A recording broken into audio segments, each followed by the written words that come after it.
This is Marcus Giuliano from MarcusG.tv. I'm a chef on a mission, and you can find a lot of my stuff at chefonamission.com.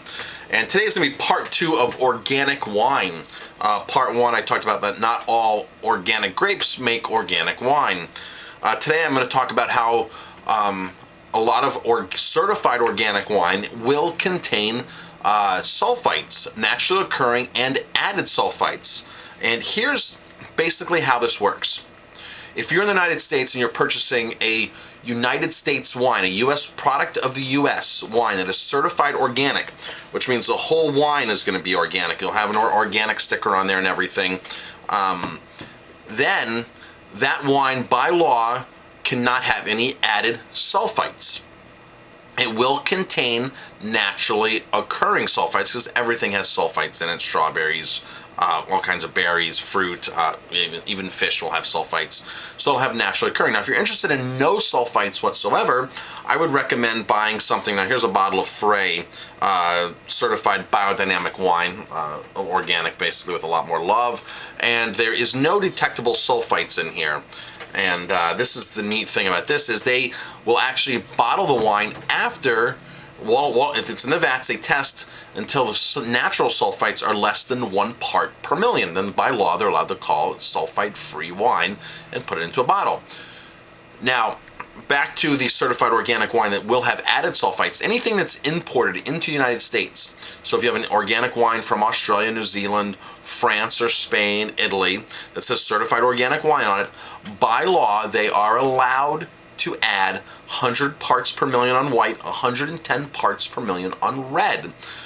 It's just one of those things. So if you're out for absolutely no added sulfites, you want to stick with American organic wine.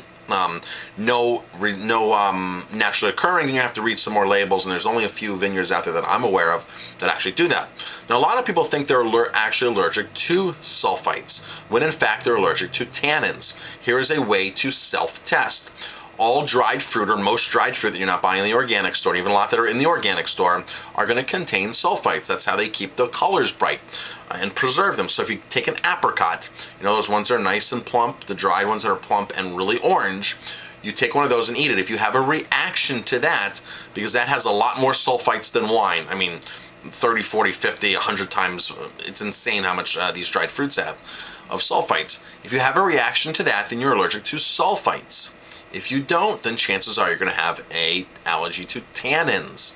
Now, tannins are going to be different in all wines, just because the time of the day they picked it, the grape, the area of the world that it's from. So, for instance, if you know that this phrase Zinfandel, for instance, you can drink this and the tannins aren't bothering you, chances are you're going to want to stick to this wine. You will want to experiment, obviously, to expand your palate, but going around and buying a new wine each time is probably a little bit careless if you're having these reactions from tannins. So as the wine ages, they're finding the tannins will reduce. So for instance, if you're this wine right now, well, this doesn't have anything in it. Let's take this one.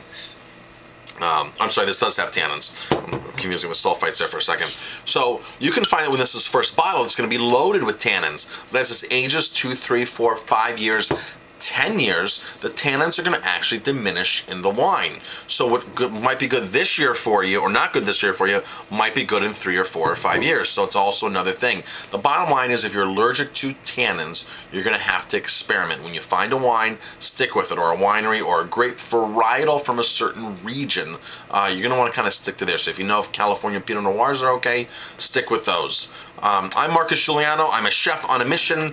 Hopefully this helped you today with your sulfites, because that's really a thing that most people assume that organic wines just have no sulfites. No, they do have sulfites, naturally occurring and even added depending upon from the country they're from. I'm Marcus Giuliano. I'm a chef on a mission. Thanks for watching. I tried a little different setup this time. I have a little different camera on top of my iMac desktop on the office here, instead of using the little eyesight camera from the computer. Hopefully the audio will be a little more clearer, the picture will be a little more clearer, and it just takes me a little longer to upload and edit and things like that when I chop off the ends. But hopefully the quality is a bit better. Thanks for watching, and stay tuned for part 3 of organic wines.